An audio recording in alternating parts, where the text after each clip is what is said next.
Hello friends, how are you friends. आज हम राठौड़ों के कुछ और क्वेश्चन आंसर लाई हूँ।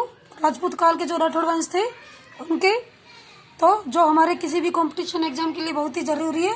अभी हम पढ़ेंगे संग्राम सिंह के बारे में। सम्राट सिंह राठौड़ 1733 में मराठों ने सवाई जयसिंह को किस युद्ध में हराया? किस युद्ध में हराया मराठों ने? मंदसौर के युद्ध में। कहाँ हुआ था ये? मध्य प्रदेश, यानी कि मंदसौर मध्य प्रदेश।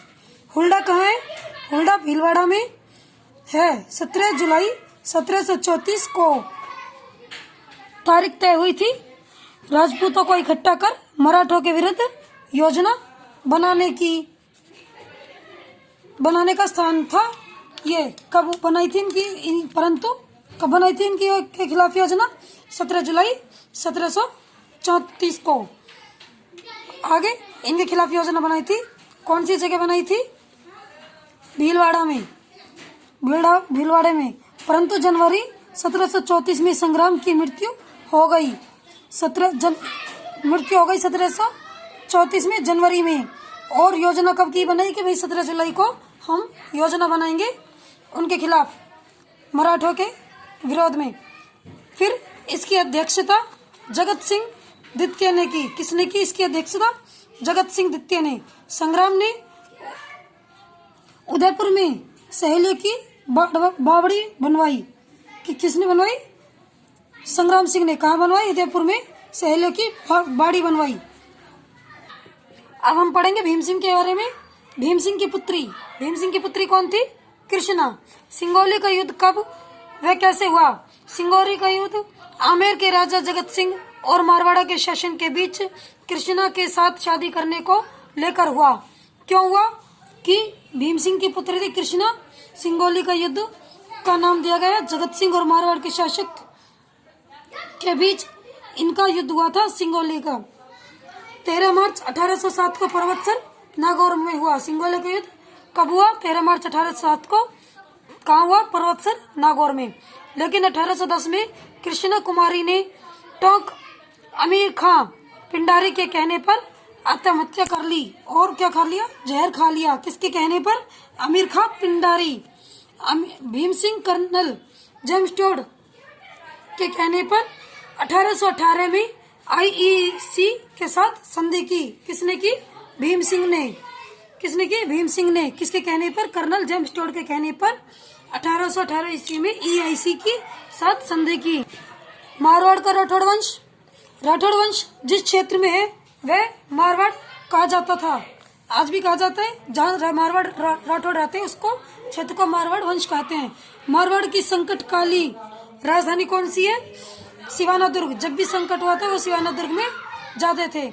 राठौड़ की उत्पत्ति कब किससे हुई? राष्ट्रकूट से। किससे हुई? राष्ट्रकूट से। नैन्सी के अनुसार मारवाड़ के राठौड़ कन्नौज शासक जयचंद गढ़वाल के वंशज थे। कौन थे? नैन्सी के अनुसार। नैन्सी ने कहा मैं मारवाड़ के राठौड़ के कन्नौज जैसे शासक जयचंद गढ़वाल के वंशज हैं। ओझा के अनुसार मारवाड़ के राठौड़ है जो वो बदायूं यानी कि कन्नौज उत्तर प्रदेश के वंशज हैं। 13वीं शताब्दी में राठौड़ पाली के आसपास क्षेत्र की स्थापना की। कब की? 13वीं शताब्दी में राठौड़ पाली के आसपास क्षेत्र में स्थापना की।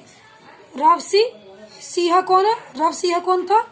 तुर्की आक्रमण से जब कन्नौज का राज्य बर्बाद हो गया तो वह पालीवाल ब्राह्मणों ने उसे भूमि दे दी। कौन से ब्राह्मणों ने? पालीवाल ब्राह्मणों ने उनको भूमि दे दी। उसने वहाँ पाली के निकट साम्राज्य स्थापित कर लिया। कौन सा? पाली के निकट साम्राज्य स्थापित कर लिया। अतः राठौड़ वंश की स्थापना किसने की? राव सिंह ने की थी। राव सिंह के द्वारा की गई थी। कब की? तुर्की आक्रमण से बचने के लिए जब कन्नौज का राज्य बर्बाद हो गया तो पालीवाल ब्राह्मण ने उसकी सहायता की थी। किसकी? राव सिंह की। सिंह की मृत्यु कब हुई? 9 अक्टूबर 1273 को बीठू गांव पाली में गौ रक्षा करते हुए मुसलमानों से लड़ते हुए मारे गए।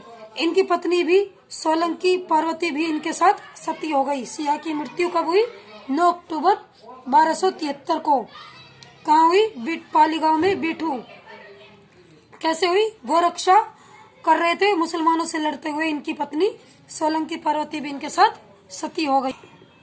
आसनाथ ये रावसिया के पुत्र थे। आसनाथ कौन थे? रावसिया के पुत्र थे। आसनाथ जलालुद्दीन खिलजी की सेना से लड़ते हुए 1291 में वीर गति को प्राप्त हो गए। कब हो गए? 1291 में वीर गति को प्राप्त हो गए। आसनाथ के पुत्र धुवड़ ने राठौड़ों की कुल देवी में कौन सी मूर्ति स्थापित करवाई थी? आसनाथ के जो पुत्र थे धुवड़, तो उन्होंने कौन सी मूर्ति स्थापित करवाई? नागनेची माता की, जिसे चक्रवेशी भी कहते हैं, चक्रेश्वरी की मूर्ति कर्नाटक से लाकर नागना यानी कि बाड़मेर में स्थापित की। कहाँ स्थापित की? बाड़मेर में, नागना जगह। रावचूड़ा के बारे में पढ़ेंगे। सिया के वंशज वीरमदेव का पुत्र था रावचूड़ा। किसका पुत्र था? राम वीरमदेव का। मल्लीनाथ का भतीजा, मल्लीनाथ का भतीजा वीरमदेव का पुत्र था रावचूड़ा। चूड़ा का विवाह किसके साथ हुआ?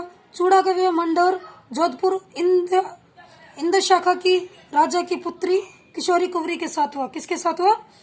जोधपुर के राजा थे इंड शाखा के राजा, उनकी पुत्री किशोरी कुंवरी के साथ इनका विवाह हुआ रावचूड़ा का। दहेज में मंडोर दुर्ग चूड़ा को दिया। दहेज में कौन सा दुर्ग दिया चूड़ा को? मंडोर दुर्ग। सामंत की प्रथा की किससे शुरुआत हुई? रावचूड़ा से। सामंत की प्रथा की शुरुआत किससे हुई? रावचूड़ा से। चूड़ा के पुत्र कौन थे? राव कान्हा व बड़ा पुत्र था रणमल। चूड़ा का पुत्र रणमल और राव कान्हा। रणमल के बारे में पढ़ेंगे। चूड़ा व सोनागरा रानी चांद कंवर का पुत्र था। किसका पुत्र था? चूड़ा का। और सोनागरा रानी चांद कंवर का पुत्र था। राजा नहीं बनने के कारण वह राणा लाखा की शरण में चला गया। किसकी शरण में चला गया? लाखा की शरण में चला गया। लक्ष्य राणा लाखा या लक्ष्य उसकी शरण में चला गया। कौन चला गया? रणमल। वहां उसे धनाला की जागीर मिली। किसकी जागीर मिली? धनाला की जागीर मिली। रणमल ने अपनी बहन का विवाह किसके साथ किया? हंसाबाई का विवाह। रणमल की बहन कौन थी? हंसाबाई। उसका विवाह राणा लाखे के साथ कर दिया। मोकल, मोकल कौन था? भांजा था। उसकी सहायता से उसने अपने भाई कान्हा को पराजित किया। रावजोधा यह रणमल का पुत्र और कोड़मदेव का पुत्र था। रणमल और कोड़मदेव का पुत्र था रावजोधा। 1453 में मंडोर की विजित कर कौन सा दुर्ग बना? मंडोर को विजित कर यानी कि जीत कर कौन सा दुर्ग बना? 13 मई 1459 को जोधपुर नगर बसाया। कौन सी पहाड़ी पर? चिड़िया टूक पहाड़ी पर मेहरान दुर्ग। कौन सा दुर्ग? चिड़िया टूक पहाड़ी पर मेहरान दुर्ग को बसाया, जो कहाँ है? जोधपुर में है। उसका शासन कितना था? 50 साल का था। रावजोधा ने जोधपुर का प्रकोटा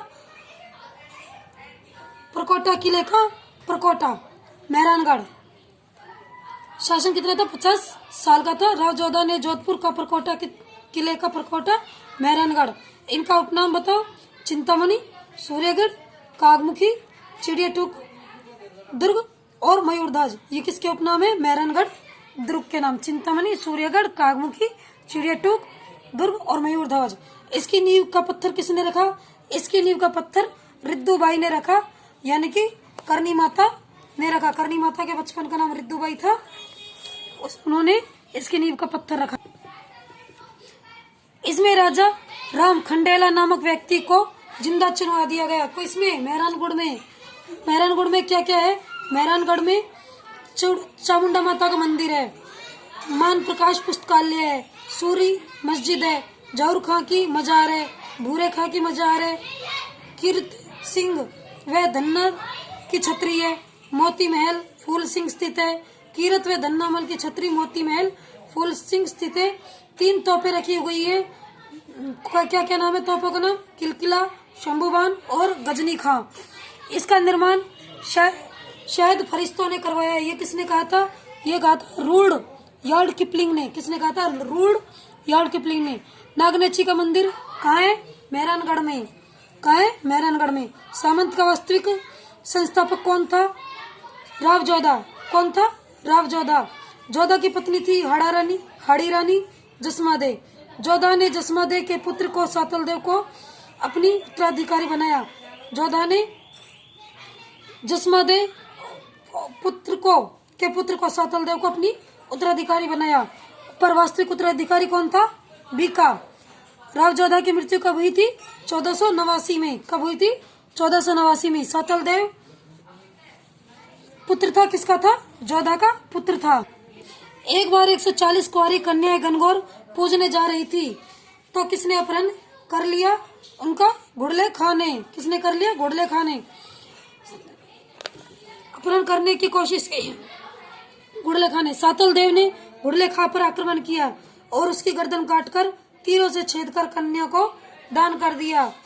कितनी कन्या जा रही थी? 140, जो उन्होंने उनके साथ उनको बचाया और उसकी घुड़ले खां की गर्दन काटकर कन्याओं को दान कर दिया।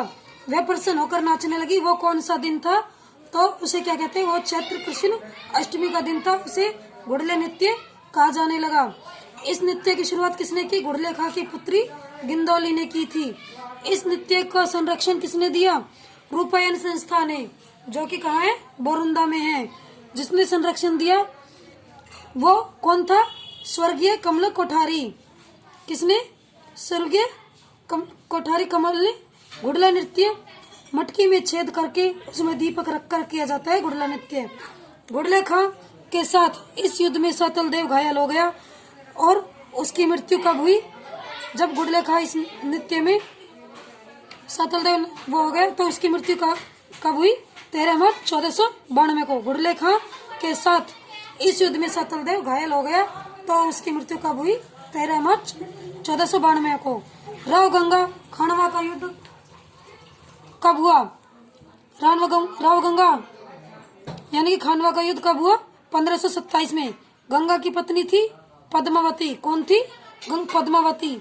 मालदेव ने अपने पिता के चरण स्पर्श करने के बहाने उसको खिड़की में से धक्का दे दिया। किसको दे दिया?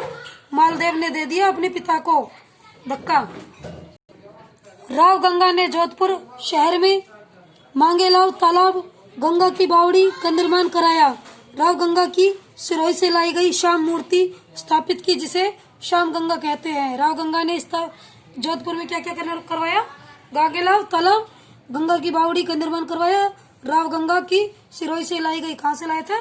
सिरोही से लाया था। किसकी मूर्ति? श्याम मूर्ति, जिसे श्याम गंगा कहते हैं। मालदेव राव गंगा का पुत्र था। मालदेव जिसका जन्म 5 दिसंबर 1511 को हुआ था। राज्याभिषेक कब हुआ था? 21 मई 1532 को राज्याभिषेक हुआ। मारवाड़ के राज्य का सर्वाधिक विस्तार सोजत दुर्ग, मालकोट, मेड़ता नागौर, पोखरन, जैसलमेर दुर्ग का निर्माण आधिपत्य था, जो शेरागढ़ पर उसने अपना आधिपत्य जमाया। मारवाड़ के राज्य का सर्वाधिक विस्तार सोजत दुर्ग था, मालकोट था, मेड़ता नागौर, पोखरन, जैसलमेर दुर्ग का निर्माण आधिपत्य था और शेरगढ़ और तारागढ़ पर भी उसका विस्तार था। फारसी इतिहासकारों के अनुसार हसमत वाला शासक यानी कि बदायूं खां ने किसको कहा था? बदायूं खां को क्या कहते हैं? हसमत वाला शासक। भारत का महान पुरुषार्थी राजकुमार फरिश्ता। हिंदुस्तान का शक्तिशाली राजा फरिश्ता ने कहा। किसने कहा? फरिश्ता ने।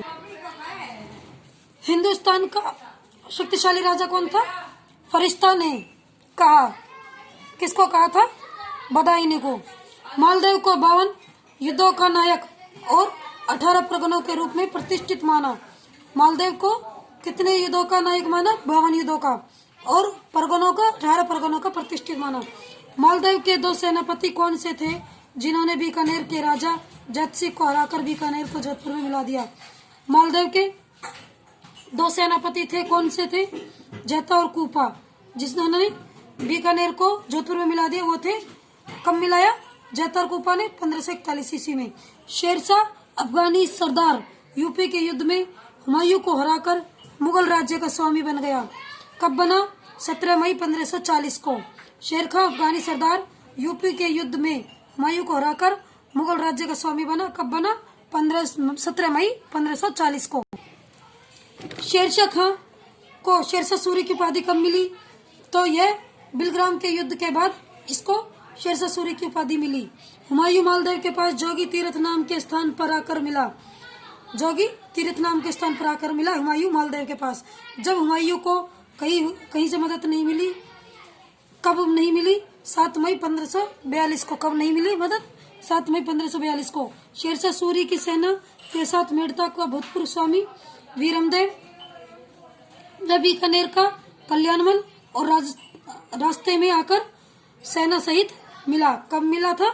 शेरशाह सूरी की सेना के साथ मेड़ता का भूतपूर्व स्वामी वीरमदेव व बीकानेर का स्वामी कल्याणमल रास्ते में आकर सेना सहित मिला। शेरशाह ने शामिल पाली में मालदेव में कहां पर पड़ाव डाला? गिरी गांव में। सूरी ने शामिल पाली में मालदेव ने कहां पर पड़ाव डाला? गिरी गांव में। गिरी सुमेल का युद्ध किस किस के बीच हुआ? मालदेव और शेरशाह सूरी के बीच हुआ, लेकिन मालदेव और सुमेल युद्ध में बिना युद्ध के क्षेत्र में प्रवेश कर गया। बिना युद्ध के किस में प्रवेश कर गया? युद्ध क्षेत्र में प्रवेश कर गया। फ्रेंड्स, आज का वीडियो इतना ही। आपको मेरा वीडियो कैसा लगा? लाइक करें, सब्सक्राइब करें। धन्यवाद।